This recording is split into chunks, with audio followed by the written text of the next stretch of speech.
Hey Hunters, HaloZoo here for another video talking about 1D&D stuff. So today we've got a new class. That's right. We're looking at the Psion, so we're finally getting psionic classes. A full psionic class. Now, it's not entirely what you'd expect, but I do think a bit of it is a understandable evil. We'll see. Now, that said, I will immediately say I vastly prefer this, but I still think they kind of need a second class. Which, granted, we might be getting. This is just the first one. There could be Ardent and or Battlemind coming, but I do have some doubts due to something we'll see later. But overall, it's a new class. So let's look into it. So they're an intelligence-based class. They get D6 hit dice. They have intelligence and wisdom saves. About what you expect. They can get 2 skills, and they have Arcana, Insight, Intimidation, Investigation, Medicine, Perception, and Persuasion. A very small list, to be honest. And actually looking at it, why the hell do they not have history? How did they miss that? Yeah, they have probably the worst skill list because there's so few knowledge skills on here. It's kind of ridiculous. And then they get simple weapons, no armor. So they can get a spear, dagger, light crossbow, bolts, Legionnaire pack, or just 50 gold. So fair. I'm surprised they give them a spear though. With the daggers, like you don't need a spear.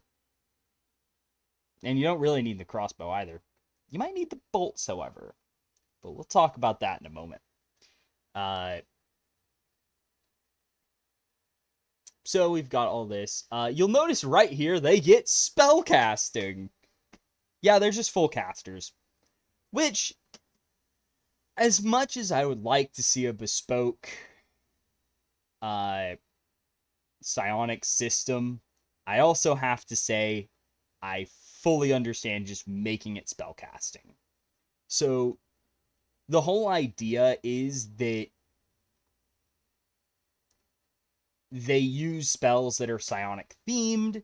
So rather than make alternative spells, or like a spell alternative, they just use spellcasting. It's way easier that way. So while I would have liked to see a full psionic system, I think it's fine as it is.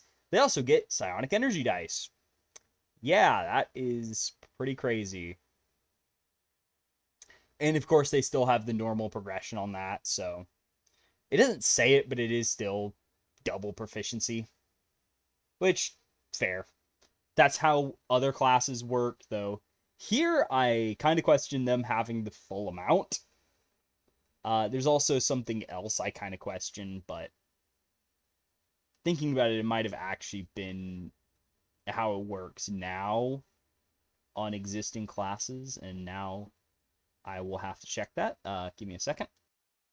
Okay, it did already work that way. I wasn't sure. I forgot that happened. I don't pay attention to the psionic subclasses as much. But anyway, they do only get 2 cantrips. Well, I will put that in quotation marks, actually. We'll see. It does seem very small. However, given something else they've done, I don't mind it as much, though I do think they could have been a 3 cantrip class, because 2 seems very small for a full caster. They also learn spells. Ignore this word. I absolutely hate that they call it that, but they do learn spells. They don't prepare them. So you do have a repertoire of spells. So they do have quite a spell list. And there's some weirdness with it that we'll see in a moment. But yeah.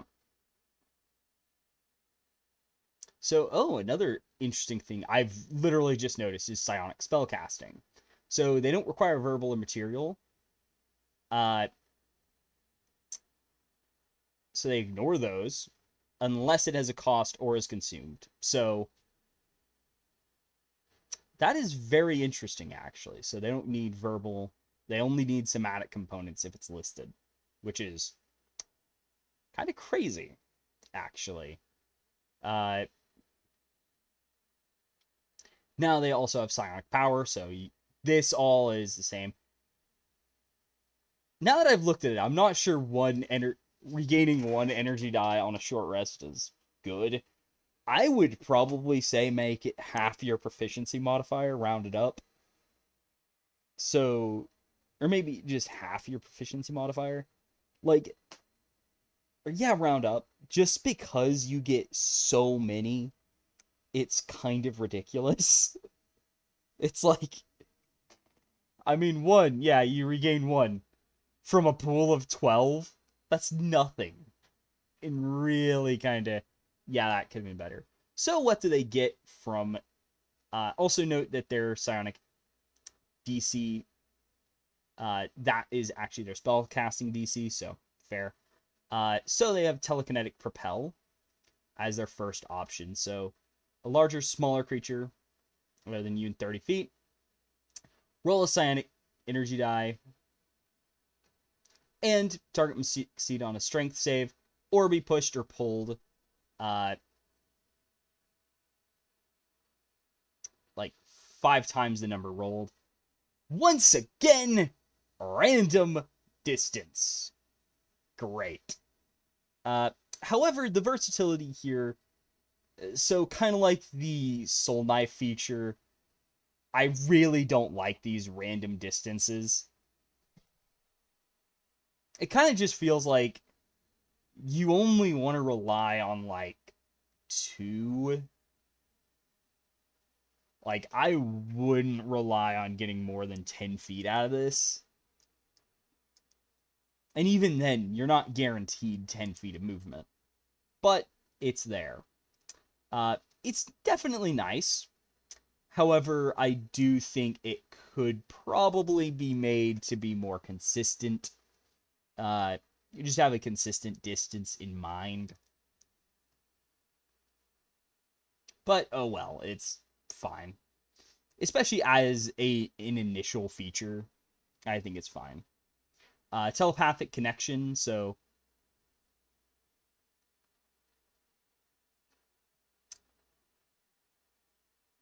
basically you have telepathy with a range of 5 feet, which is pathetic. And as a bonus action, you use a psionic energy die and roll it, and increase the range of your telepathy by that amount. Once again, random distances. At least the duration's consistent, but dang. Having no consistency on the range, meaning you really can't rely on this going more than 25 feet. Yeah, no. This probably, I would say this should probably be made 30 feet and it only adds 5 feet to the range. I don't know. It's, both of these are really bad because of the random distances. I hate these with a passion. I wish they got rid of it on Soul Knife, because my gosh, is that feature stupid. Please get rid of these. But also, you get subtle telekinesis. So, Mage Hand, and can use it without somatic components, and it can be invisible. So, you get a third cantrip for free.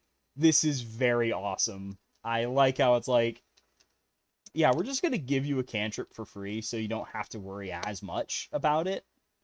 So this is definitely well appreciated. It's always kind of a thing, like with Bard and Warlock, how their cantrip selection, and especially Artificer before, where it was actually the worst. Like, on Artificer, it was actually the worst. Bard, you just didn't have a choice. Warlock, you at least had the illusion of choices, and on certain builds, you could actually choose other stuff. But here, it's, at the very least, I will say, they do have infinitely more choices than Artificer or Bard. Or even Warlock, like, they actually have choices. That said, I do think they still have some flaws, but we'll get into that later. They also have Psionic Disciplines. I would basically describe these as kind of meta psionics in a way. That's kind of how they feel a lot of the time. Now, some of these have problems. Then we get to psionic modes at level 2. So as a bonus action, you can enter one of the modes, and you can use this twice before needing a long rest. So I'm going to get defense mode out of the way because it's absolute trash. You get resistance to psychic damage. Okay, fair. In addition, when you fail an intelligence, wisdom, or charisma saving throw. Wisdom is by far the most useful. Charisma and intelligence don't come up that often. Like, strength comes up more often. And even then, it's like, you'd still really wish that you could also use it on constitution and dexterity, but you can't. So it's only mental saving throws. And you can use a reaction to expend a psionic energy die and add it to the number rolled. Defense mode is just trash. It really is. It's just way too specific to actually be useful. Which is a shame because this should be more useful. Like, it's presented as an equivalent to attack mode. It is not. This really should have come with anything else. Like, perhaps at least an AC buff. Like, you get +2 AC in defense mode. That would be way more useful and make it more of an equivalent to attack mode. Where attack mode, damage from silent spells, features, ignore psychic damage resistance. Okay. Marginally useful. Psychic resistance isn't really that common, though. Like, because the one thing I remember has something like this is straight up immune, and it's the Emerald Dragon. It's like... And I feel like this also should interact with force damage, which, granted, that's a very rare resistance or immunity, but it would be nice if it acknowledged, hey, this also works with force. Same with defense mode. It gives resistance to force. Since you interact with force damage a lot, shouldn't it give resistance to it? I get they want it to be a damage type that's like, it gets around defenses, but I think in this case, it would be fine to give it because you don't have many other defenses, so yeah. But attack mode also lets you use psionic energy dice to reroll damage dice equal to your intelligence modifier. So you just use it, you don't roll it, which, honestly, if you're gonna do it here and just not care about the die roll, please use it here in the base ones. Please, wizards. These are so annoying when they're random.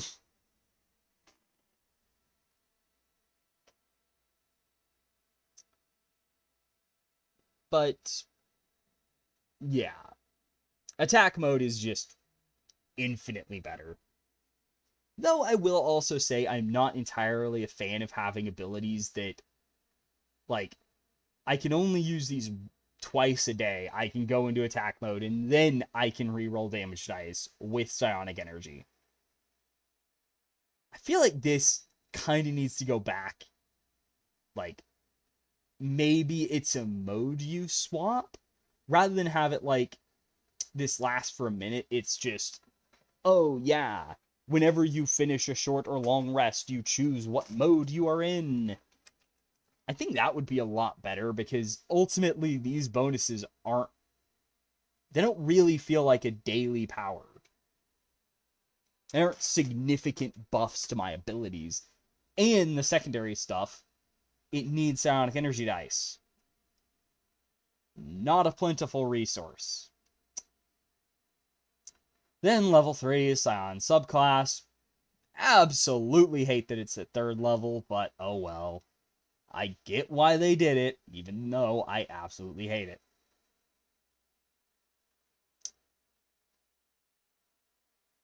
So then we get Psionic Restoration at 5th.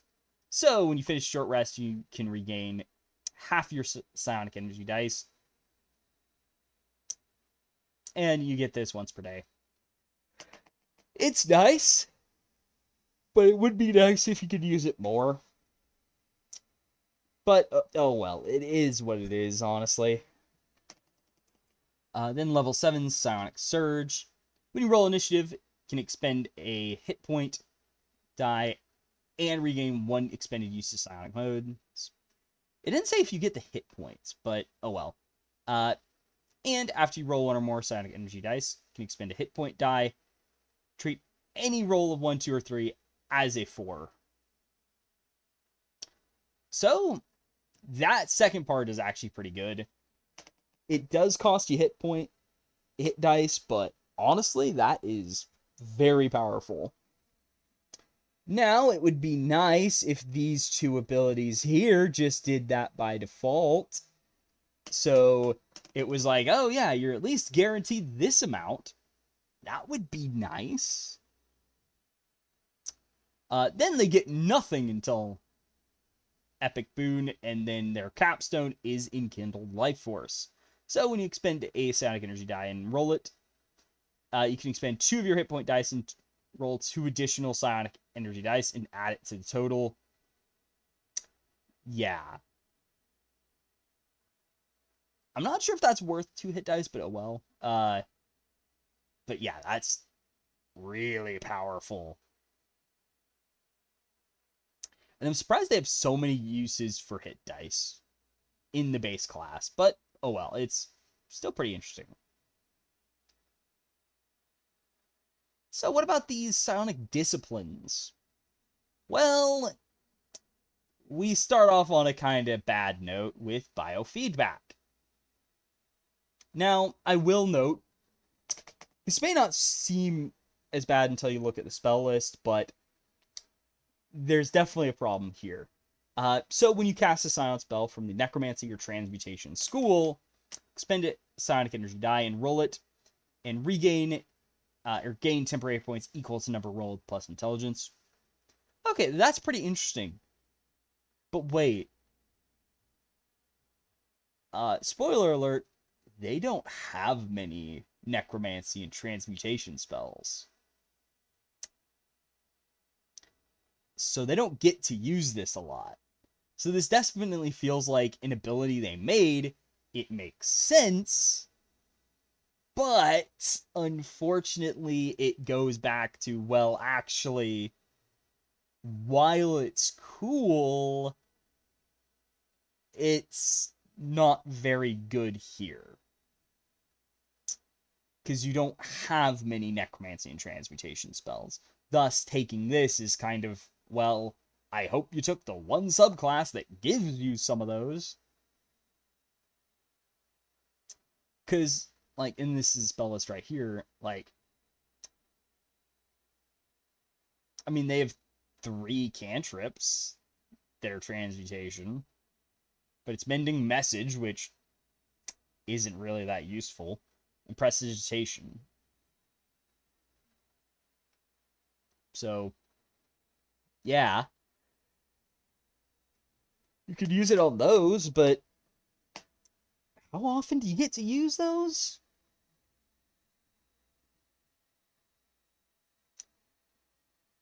And it's like you don't get any Necromancy spells at first rank, by the way. Now, you do get a few Transmutation spells. Notably Longstrider, Jump, Featherfall. But those are very situational spells. Granted, Featherfall, adding that to Featherfall is actually pretty cool. But I don't even know if there's any Necromancy spells in the list. Or wait, no, there's 2 at 3rd. Animate Dead and Bestow Curse. They actually get Animate Dead. That is very random. But, oh well. So they get some. It's just they don't get many. And it's kind of weird that it's like, oh yeah, here's stuff that cares about a school of spells you don't have a lot of. Then we have Destructive Thoughts, which when you cast a conjuration or evocation spell, and a creature succeeds on a saving throw against it, spend it, energy die, roll it, and it takes psychic damage equal to number rolled plus intelligence. So basically, oh, you still saved? Okay, here's some damage for you. Kind of weird. My first thought is, this should maybe also trigger off of missing, so you can still use it. And maybe also have it be the same type as the spell, because very few evocation spells deal that type of damage. And also, fun fact, you don't get any evocation spells you can use this conjuration or evocation spells you can use it on till second rank spells and shatter. You get one.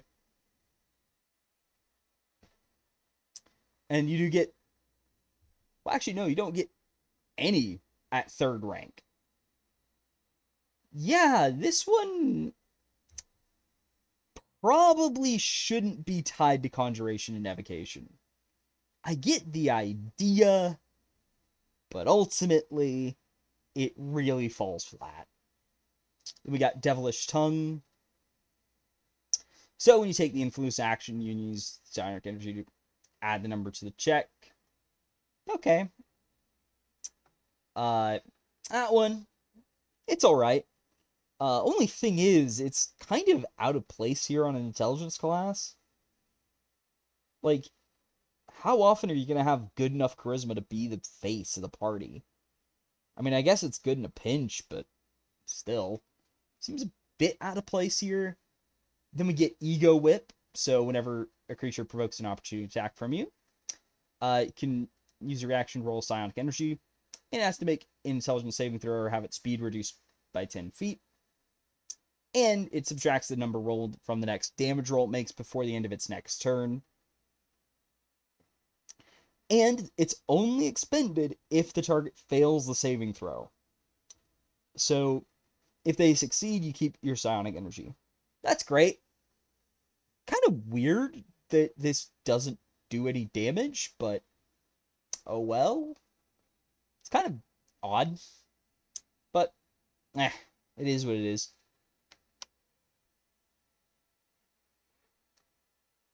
Then we get Expanded Awareness. So when you take the search action, expend Psionic Energy die and roll it.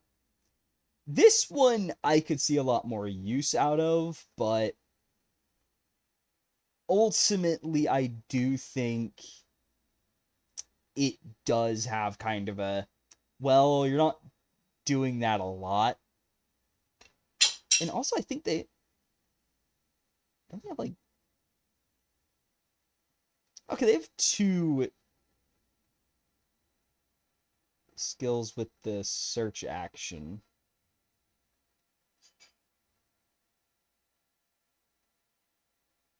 But like influence, it's like, okay, not the most charismatic person. So yeah, this does seem a bit slightly out of place, but I'd say Devilish Tongue felt more out of place for me. Then we have Id Insinuation. So finally one you're actually gonna use regularly, because this one is enchantment and illusion spells. It does take 2 Psionic Energy dice, and you only roll 1. That's lovely math, wizards. But this one is savage, and it's one target you can of the spell subtracts the amount rolled from its saving throw. So I can see why they made it that. However, it is very annoying that this is only enchantment and illusion spells.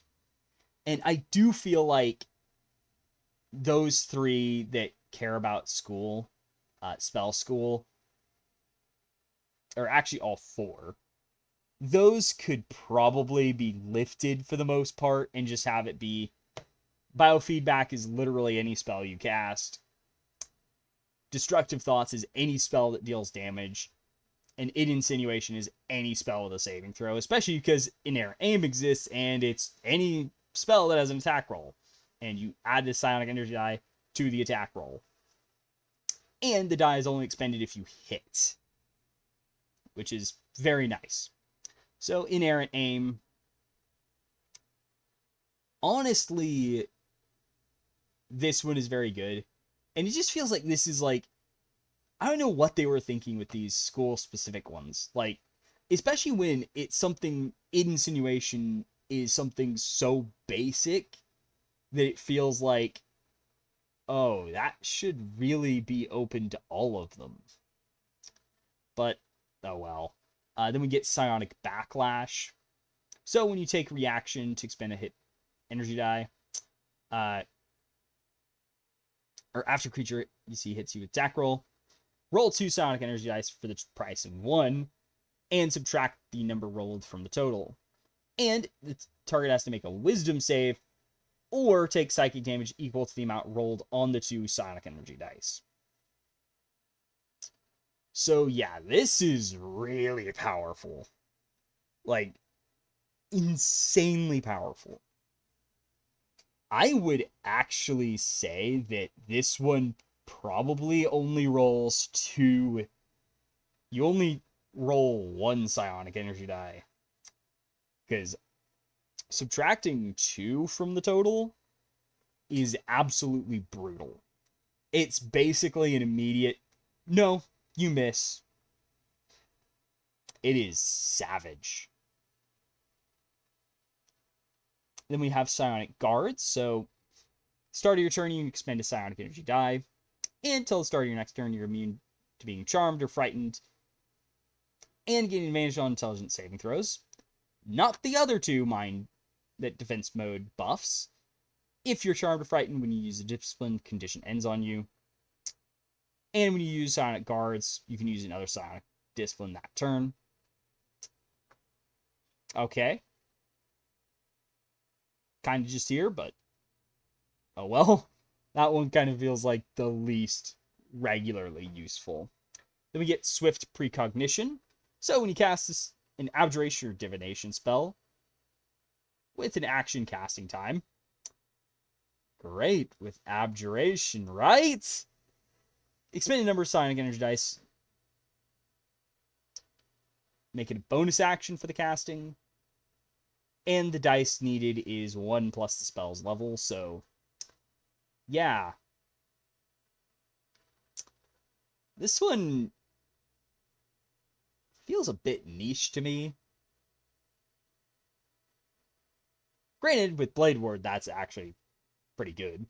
But I don't know if there's a lot of other ones, like, because a lot of the time, the divination spells you can use as a ritual, and you usually need them out of combat. Mage Armor, you're probably casting at the beginning of the day. Now, Mind Spike, that's a funny one. That's a very funny spell to do it with. I think, no, Psychic Lance was enchantment. But yeah, Mind Spike is definitely a funny one to do that with. Abjuration, like, ultimately, I don't think any of it is that useful. It's kind of like an ultra-specific and expensive quicken spell. Then Tactical Mind, where you take the study action, which this would be great if you had more knowledge skills. Can expend a Psionic Energy Die and roll it, add it to check. So yeah, ultimately, I feel like the disciplines are cool in concept. However, the school-specific ones can just be scrapped. They're never good. They're always kind of annoying, especially since a lot of them, you don't have a lot of spells that trigger them. Like, where it's kind of like, yeah, no, it's really not happening. Spell list, not much, like, springs out to me as some oddballs. Like, it's largely what you expect. However, I will note this. The cantrips,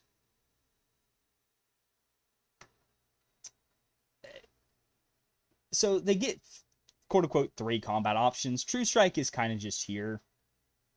It just is. They get Telekinetic Fling and Mind Sliver. So Telekinetic Fling is a new one. And no others. I feel like they kind of could have used another damaging spell. Like maybe Thunderclap. Vicious Mockery would have been fun to have. But we'll go into spells a bit later. Because we see a few new ones as well. Now the subclasses. So the Metamorph. This one is where you take biofeedback.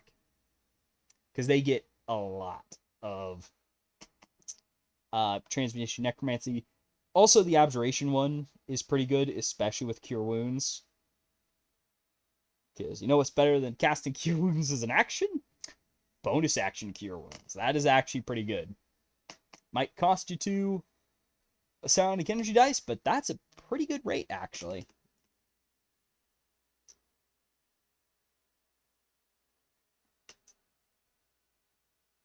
Then we get Organic Weapons. So basically, whenever you take the attack action, make an opportunity attack, you can make a free hand into one of these weapons. And then it immediately forms to its original form.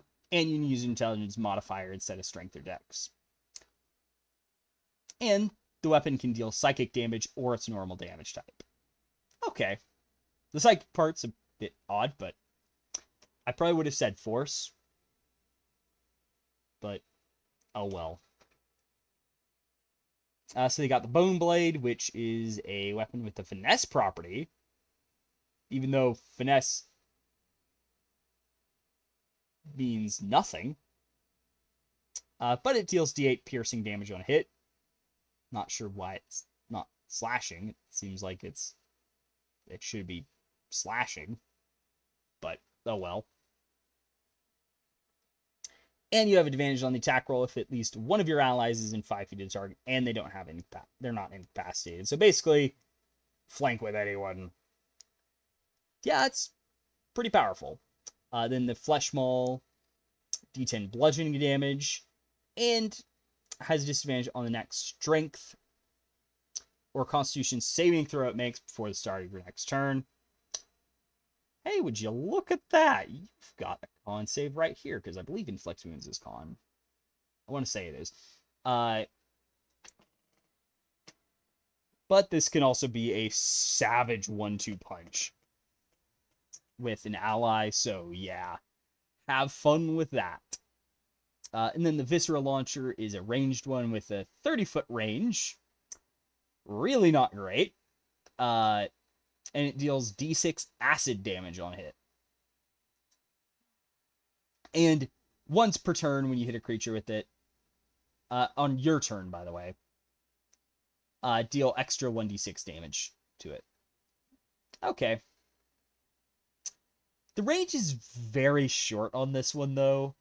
Granted, I guess the idea is you're mostly a melee, so this one's kind of intentionally designed to be a bit weaker, but oh well. It's kind of just there.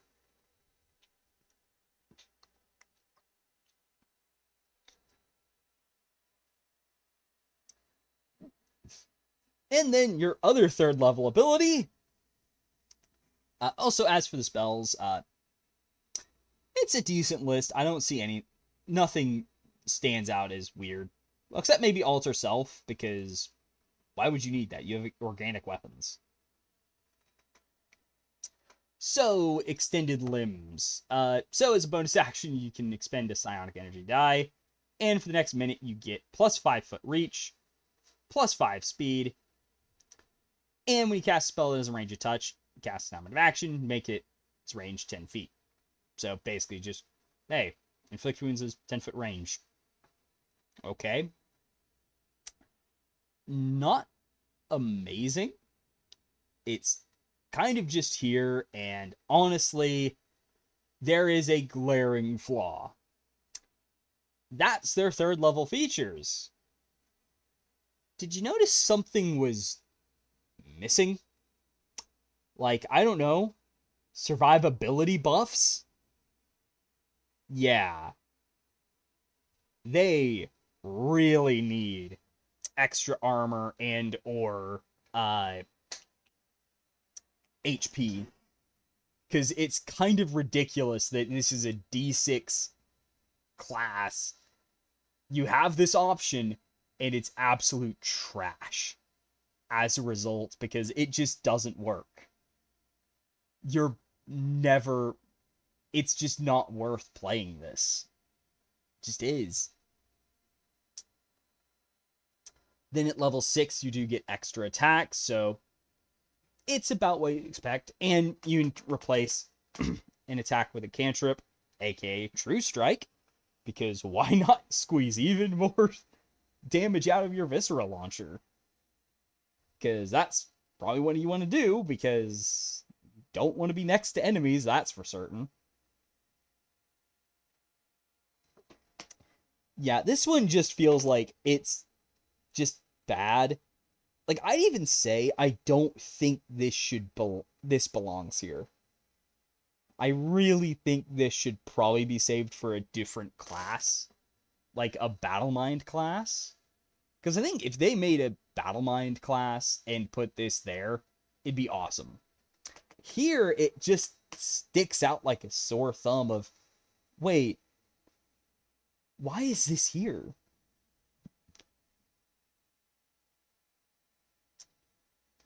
Then level 6, you get Quick and Healing, which is, you spend 2 Psionic Energy Dice to make Cure Wounds a bonus action. And when you do, you can roll a Psionic Energy Die and add the number rolled to the amount of hit points restored. Okay. So basically, this is just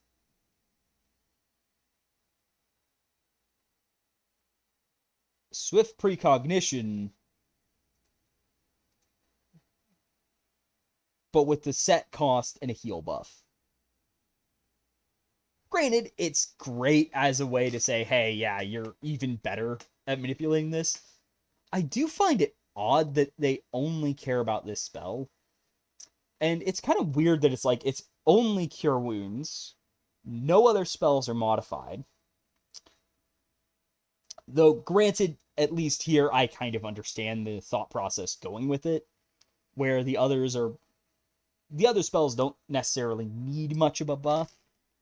Cure Wounds can definitely have a lot of problems because it's an action with a range of touch. So the idea here is, hey, here's a way to cast it as a bonus action much easier and heal even more with it, which is cool at least.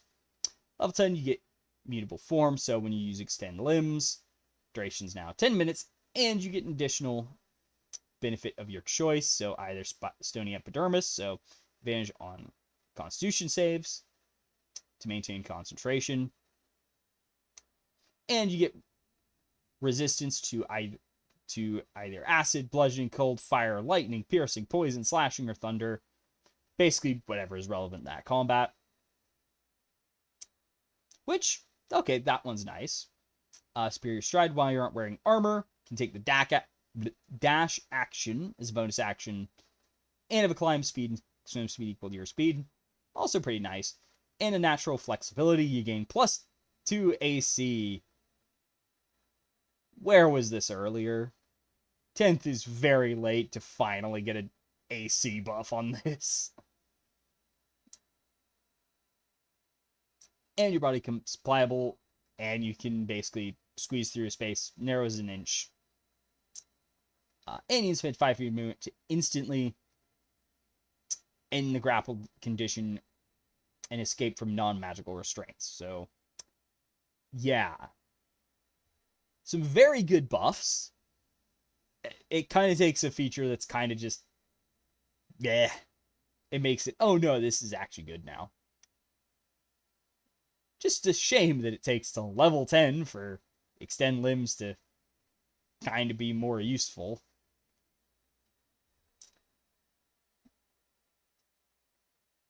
And then 14th, we get Life-Bending Weapons.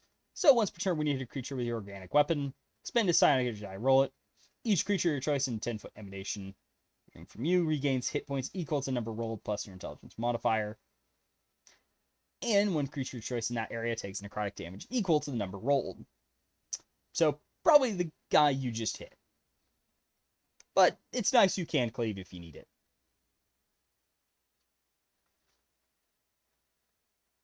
But yeah, it is kind of weird though that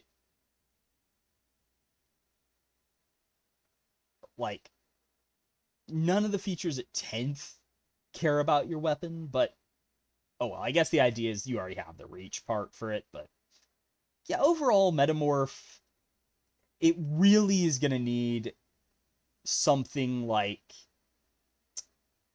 toughened skin or something to just give them extra HP and armor class, because they desperately need it. Like maybe they add their intelligence to armor class as well as dexterity. You get 2 more HP per level. I don't know. Basically just anything to make it where it's like, hey, yeah, you are a D6 class without armor,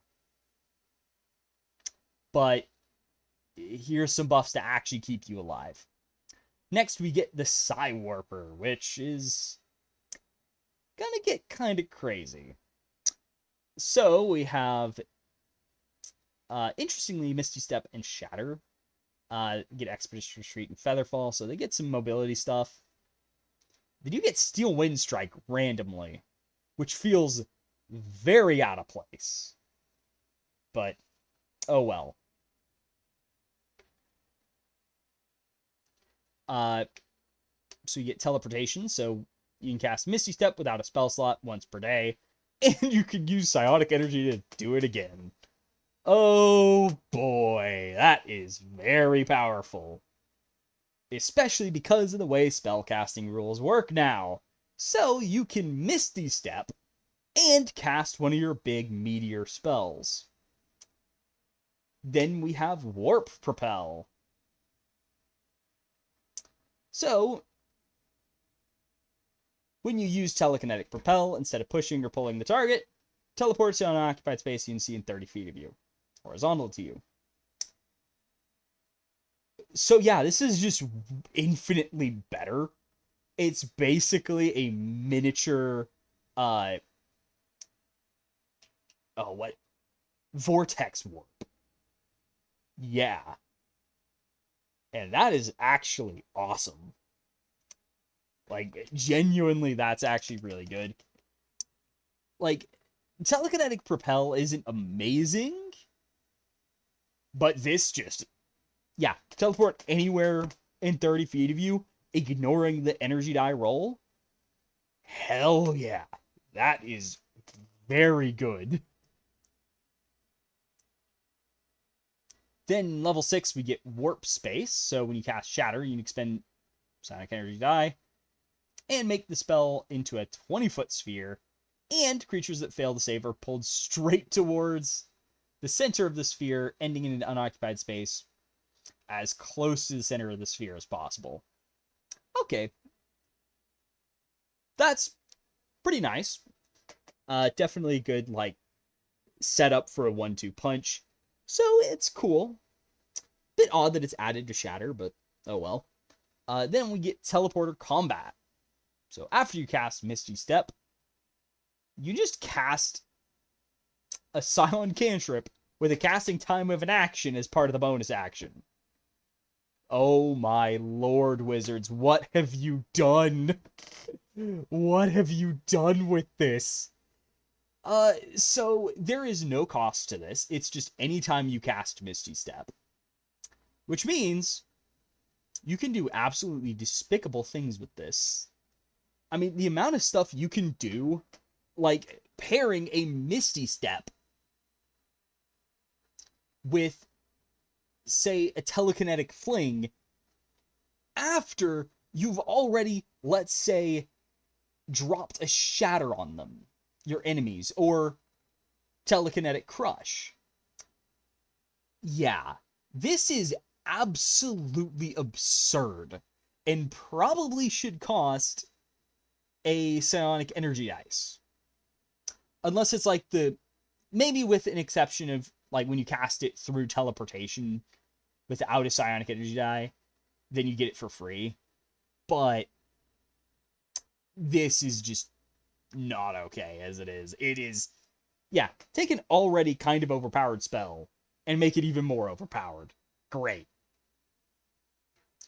Now, it is worth noting that there's really nothing else you get at this level.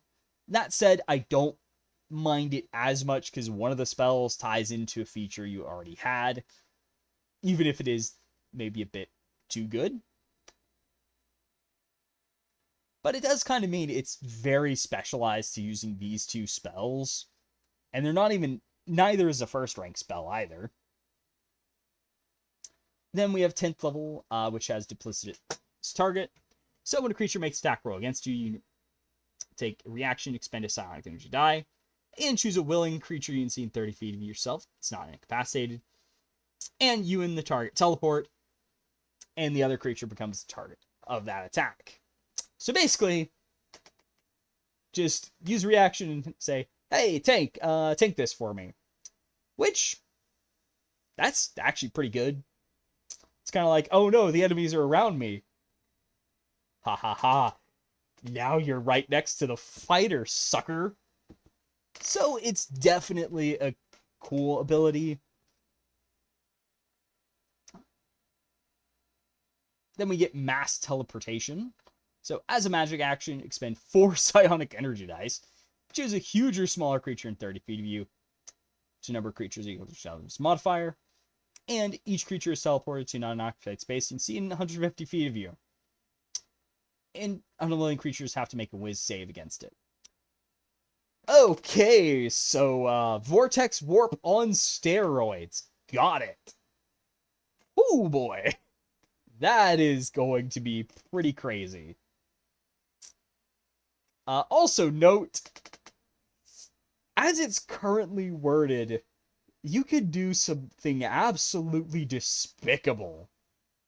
So, you see how it doesn't say on the ground? Yeah. You could just drop people from orbit with this. So this one definitely is, it might be a bit more powerful than I think they intended it to be. I don't think it's intentional that you can drop people from orbit with this, but I actually kind of like it. They might need to limit how far off the ground you can put people, because yeah, I'm pretty sure that's well past the maximum for fall damage. But yeah, that one is pretty crazy. I do like the idea of getting mass vortex warp. I just don't know if they intended it to let you drop people brutally. That said, I will mention this one is a bit resource intensive. Like, all of their abilities are based on limited resources, as they've got a bunch that care about psionic energy dice,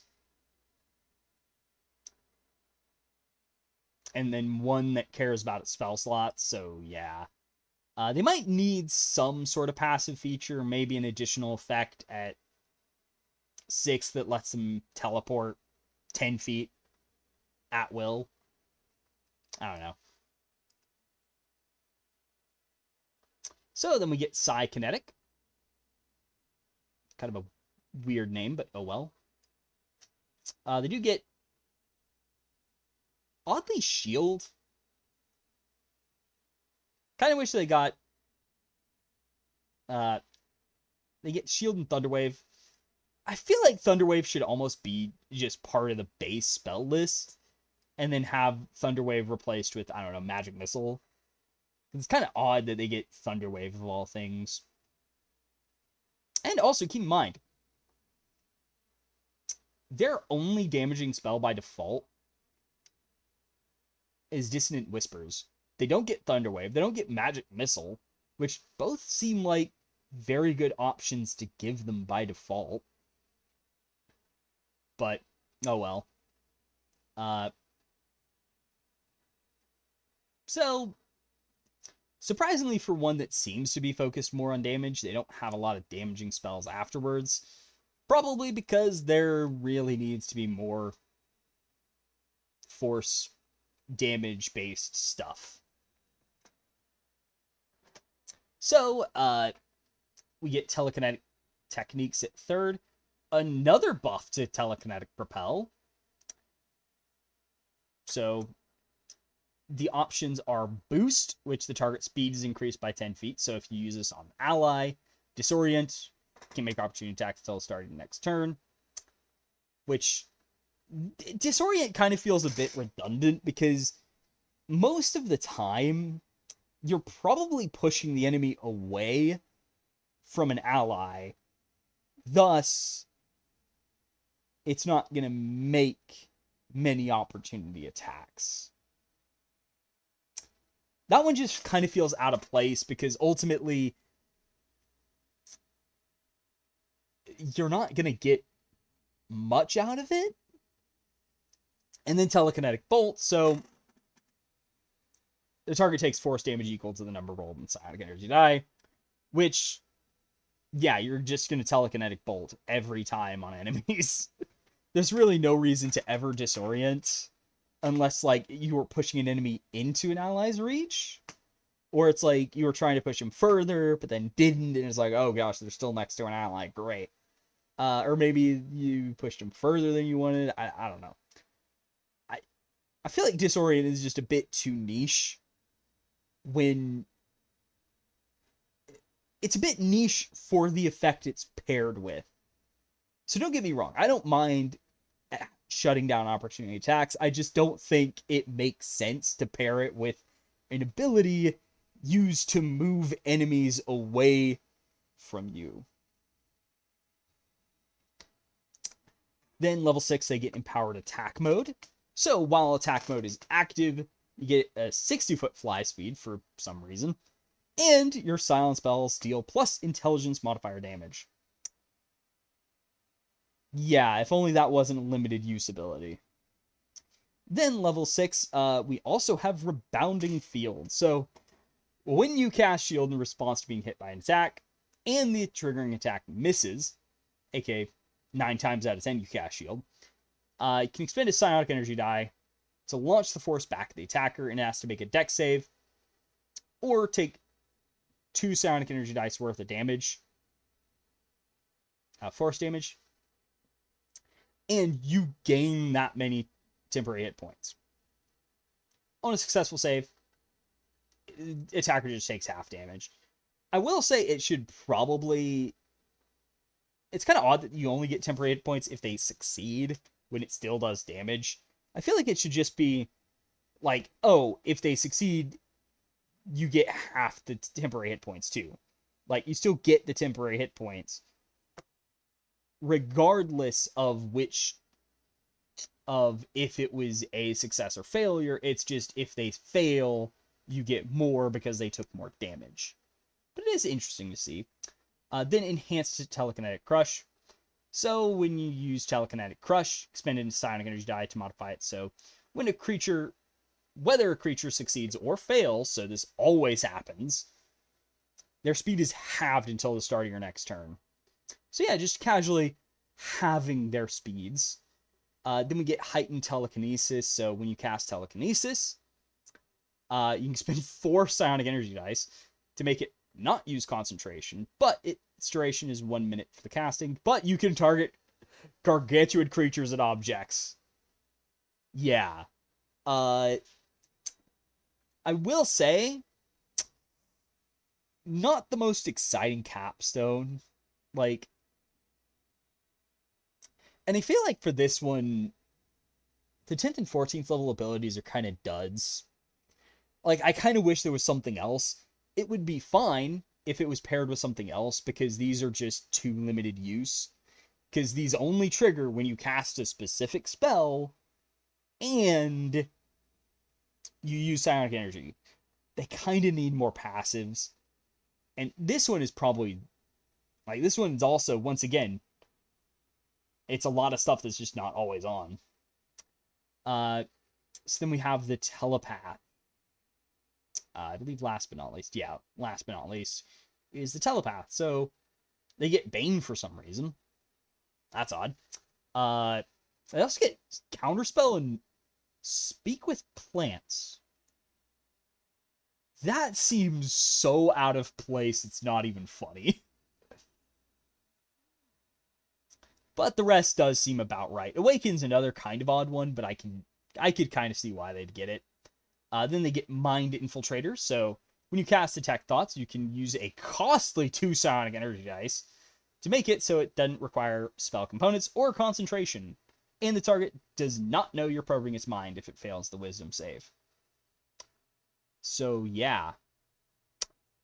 I will say, I feel like this is not entirely worth the 2 Psionic Energy Dice most of the time, though I could see in campaigns where subtlety is, like, necessary, then I could see this being worth it, but average, I don't know.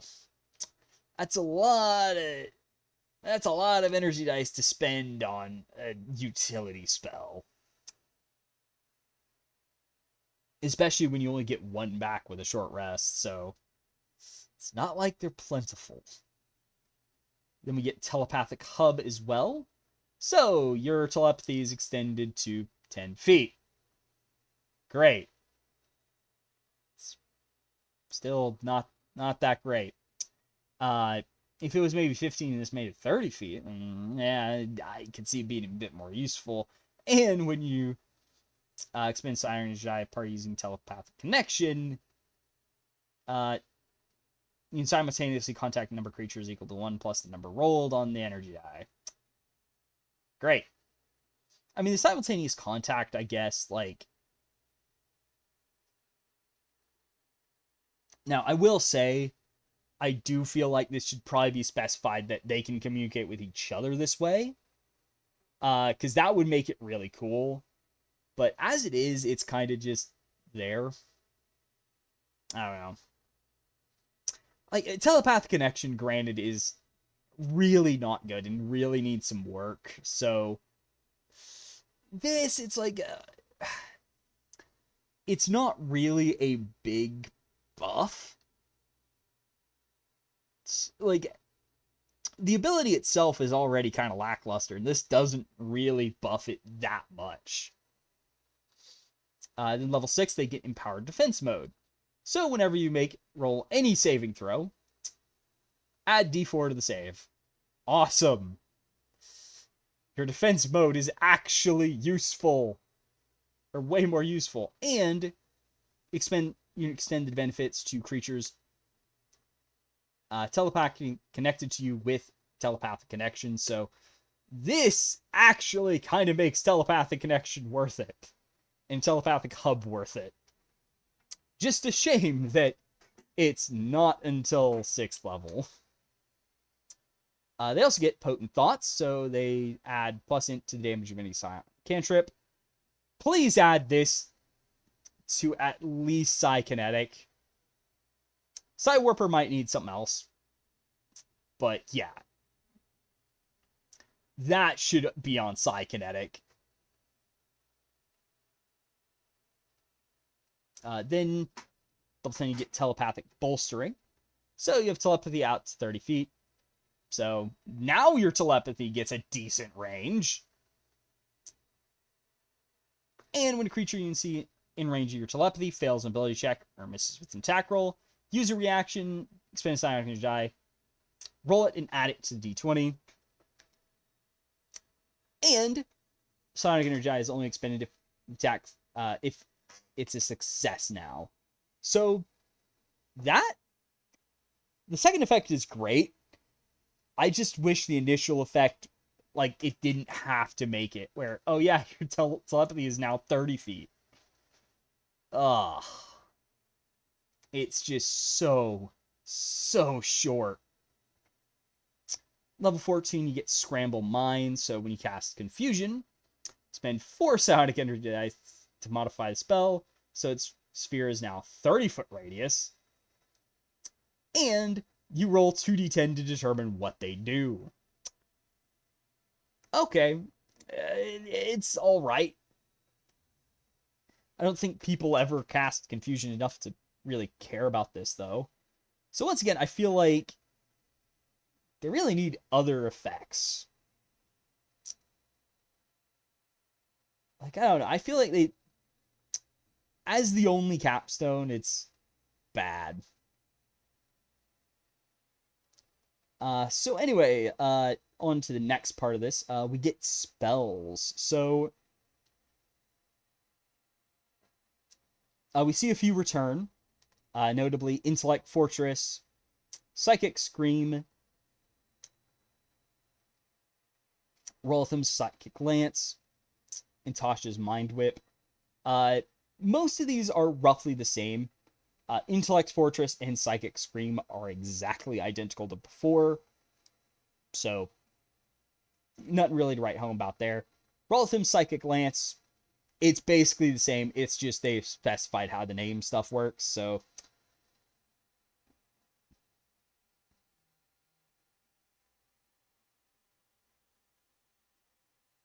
it's basically the same.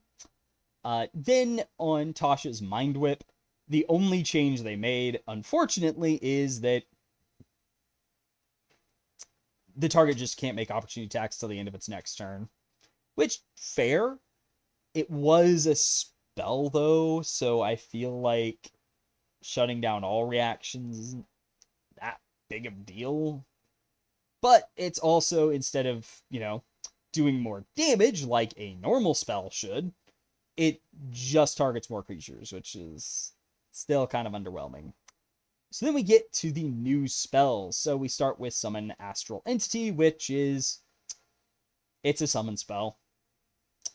Now, this stuff, a lot of it is about what you'd expect out of it. So you do have three options. There is Crystal, Ectoplasmic, and Ghostly. So Ectoplasmic and Ghostly get Incorporeal Passage, so they can move through stuff. And then the Crystal Entity gets Shard Swarm, so when it's hit by a melee attack roll, halves the damage, and it can then teleport to non-occupied space in 30 feet. So it's pretty decent. And also the Crystal Entity gets additional +2 AC, while the Ghostly Entity gets a fly speed. I do feel like Ectoplasmic probably could have used an additional effect, but as you'll see, they kind of get one in the attack. So Crystal, it gets the Crystal Strike, so this is the hardest hitting at a D10. But it's melee only. The other two are ranged. Ghostly has the Ephemeral Ray, which is a D8 with 120-foot range, and it is psychic damage. Crystal was piercing. And then Ectoplasmic also does psychic damage, but its range only has a 30-foot. It's only 30-foot range. Only D6, so it's very low. But if it hits or misses, each creature in 5 feet of the target, including the target, has -5 foot to their speed. So yeah, this enemy is this one is definitely a troll option. Having automatic slowing is pretty crazy. Not the most useful, mind you, but I will say the range is a bit short. Probably could have been 40 feet.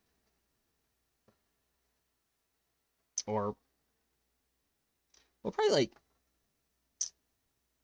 maybe even 60 feet. But a bit more range would have been nice.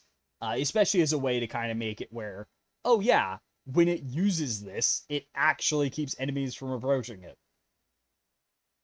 Since it is kind of squishy at 11 plus spell level AC, so 14 AC by default, 40 HP, yeah, it's kind of just there. Then we I might as well talk about the cantrip Telekinetic Fling. Oddly, this has a costed material component. Yeah, what? That's kind of annoying. Also, it's technically consumed. It doesn't say it's consumed, but yeah, so basically you just launch it as a ranged spell attack, d10 force damage, and the ammunition is destroyed.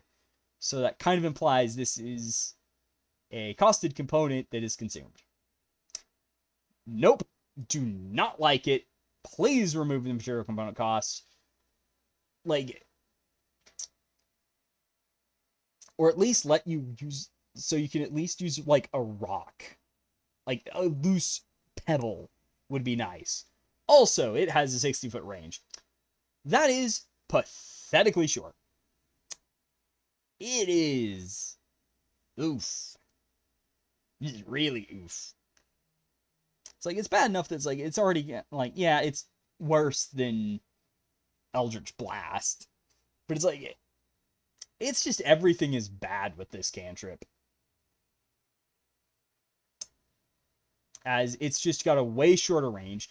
It costs money to use, which is like the antithesis of any normal cantrip. Like, if it did D12 damage, I would be way more lenient towards it.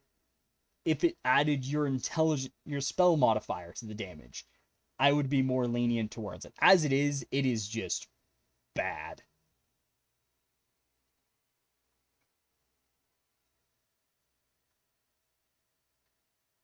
So then we get Telekinetic Crush as their third rank spell. 120-foot range, targets in a 30-foot cube. And note, this is not available to Wizard. Sorcerer gets it, Warlock gets it, but not Wizard. Which seems a bit out of place. Like, Astral Entity is available to Wizard as well, but not Telekinetic Crush. Yeah, that almost feels like a typo. But 30-foot cube, so it's a relatively small AoE. But each creature in the area makes a strength save, so not exactly great. And on a failed save, the target takes 5d6 force damage and has the prone condition. And half damage on a successful save, and upcast by 1d6, so yeah. It's what you'd expect, but dang, is that damage low. I get it's force damage, but that's still very low, especially compared to the signature spells. Like, being 3d6 behind Fireball and stuff, when it has a smaller area too, is just... I get it as a secondary effect, but having a smaller AoE, a worse save, and it just doesn't make up for it. If it was 5d8, this would be fine. But it's not. So this either needs to be maybe 7d6 or 5d8. It's just better. It needs more damage. Because right now it's like they kind of went a bit too low with it, where it really needs to be a bit higher. Last but not least, we get a bunch of feats, where I don't know if it ever mentions where you get these. Like, how do you get these?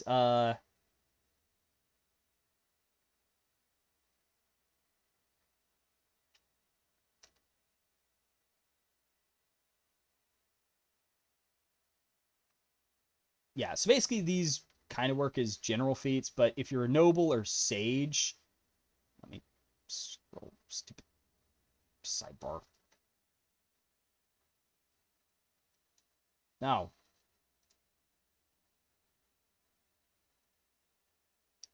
so yeah, so these are just kind of odd, but oh well. Would have been nice to see those backgrounds, but oh well, these are going to be pretty interesting, especially because their power level is never consistent. because why would they be? So we got Atmokinesis. So they get Lightning Jolt. So when you do bludgeoning, piercing, slashing, or psychic damage, change it to lightning. Pretty interesting. Now do note, this works with weapons. Yeah, that's pretty interesting. I don't know if that's intentional, but it's pretty interesting to see that. And then you also get Psionic Talent, so you get Shocking Grasp, Fog Cloud, and you can cast that spell, Fog Cloud, without spell slot. That's per day. And when you reach level 3, you get Gust of Wind. So yeah, this is immediately a very powerful feat. Really don't think the second rank spell should be added. I think just the Lightning Jolt and the cantrip and first rank spell would be fine. Then we get Biokinesis. So when a spell you cast restores HP to a creature, roll 1d4 and add it to hit points restored, and you can use this prof times per day. Yeah, no, that is way too little. A D4, like, just a D4 is bad. Like, this should really be at least a D6. Like, maybe even just at least a D8, I'd say. Because just a D4 is not good. Then, of course, this one gives you Spare the Dying and Healing Word. So, pretty decent. And then it gives you Arcane Vigor. Yeah. That just kind of sucks. Like, Arcane Vigor is not great. Let's be honest. It's kind of crappy spell. You only use it because... Like, the only reason to use it is because on a wizard or sorcerer, you don't really have any other ways of self-healing. So, to have it here, when you already had Healing Word, I guess it's like a free spell per day. It's not terrible, but still. Then we get Clairsentience. So they get minor foreknowledge. So when you take the search action, give yourself advantage. And you get this prof times per day. Okay, that's actually pretty interesting. They also get frickin' guidance, because why not, I guess? So yeah, even more just overpowered searching. Lovely. They also get detect good and evil. So yeah, it's not bad. And it does specify it does not need verbal or material components. I think actually all of these probably do. Yeah, they all do. And then their additional spell is See Invisibility, which... that one is very good in a pinch. I will say that. Those two are... they're not always useful, but they're very useful. And See Invisibility from an origin feat might be a bit too good, I'll be honest.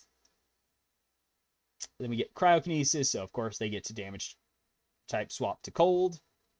And they get Ray of Frost, Armor of Agathis, and Ice Knife. So, yeah, you just casually get 2 spells. Yeah, this one is way too good. I would probably drop Armor of Agathis, because it's more situational, I think. Then we get the Empath. So, they get Emotional Sense. So, when you do Influence, get advantage on it. That would expect. For some reason, this one doesn't get a cantrip, though. Even though Friends exists. Like, why don't they have Friends? Like, some of this is just random, like, wait, what? They do get Charm Person and then Calm Emotions later, so it's neat. Then we get Flesh Morpher, so they get Flexible Flesh, so when you make a Dexterity, Acrobatics, Sleight of Hand check, give yourself plus int to the roll, and use it prof times per day. And then for some reason this... Now, I will point out, why the heck is this not tied to this? Like, it should be based on the psionic talent ability score. It shouldn't be just intelligence. Because it's kind of like, so what's the point of choosing if you're going to make me use intelligence for that? Really? And they also get no cantrip. But they do get Long Strider and then Alter Self later. I really feel like this probably should have something for a cantrip. Maybe Primal Savagery, if that gets reprinted with it. But it really should have a cantrip.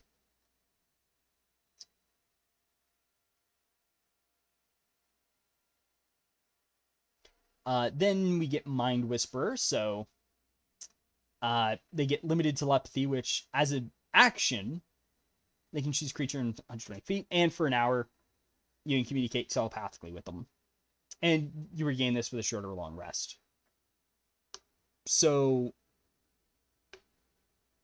yeah, that is actually pretty cool. And it immediately begs the question, why the crazes could this not have been what the telepathy ability that Psion gets does? Because this is so much more useful, it's not even funny. Then their psionic talents is they only get Mind Sliver and then Dissonant Whispers. No other spells. Probably the one they got right. This is perfectly balanced. I like this one. Psi Trickster. So to make a Deception or Persuasion check, you add plus into it. Great. Another one like Flesh Morpher, where your choice of spellcasting ability score is irrelevant. And this one gives you Minor Illusion and Disguise Self. So once again, another one, I think this one, it fits perfectly.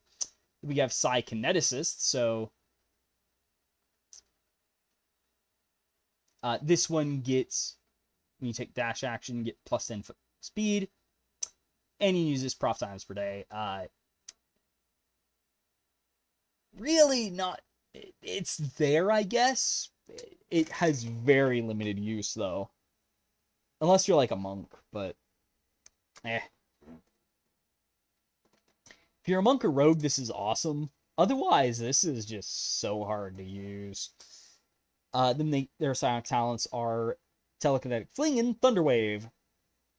So yeah, this one's good. It's just Telekinetic Fling is so bad as written. It really needs a buff. Then, of course, last but not least is Pyrokinesis, because of course it's a thing. So they get a damage type swap to fire, they get Produce Flame and Burning Hands, and they get Scorching Frickin' Ray. That's not overpowered at all. Yeah, I think the wild talents are interesting. I just think cut the at third level stuff and then keep it to one spell, one cantrip, and the secondary ability. I think that is the perfect model, and just keep it to that. But regardless, the wild talents are a bit interesting. And I will say, maybe like instead of the get the second rank spell, sometimes have that be its own feat where you get an improved one, so you get an additional spell for each. And maybe you can use the other spell additional time. I don't know. I feel like that would be a bit better than just having so much in one origin feat where it feels like, yeah, you just want these because they're so good. Also, I kind of wish they made it where the damage type swap for the Atmo, Cryo, and Pyrokinesis also triggered on force damage. Totally not me wanting to do Lightning Eldritch Blasts or something like that. Don't worry about that. But as it is, I think these are some pretty interesting and cool feats. They're nice little feats. I just think with a little work, it could be all the more perfect. But regardless, that has been our look at the new Psion class and some new spells and the wild talent feats. Overall, I think this is a pretty decent UA. They've got a bit of work before the Scion's good, but I think this is in a much better place than good old Mystic, where if this was the only full psionic class, I feel like this would be all right. I think there's ultimately, though, I still think there's room for Battle Mind, and basically take the Metamorph and just port it into a Battle Mind class instead. I think would be better, but with a few tweaks, I think this could be turned into a, hey, here's the dedicated psionics class, and it does need some tuning, but overall, I think this is a good starting point. But anyway, without further ado, I will see y'all next time. Halo Zoo, out.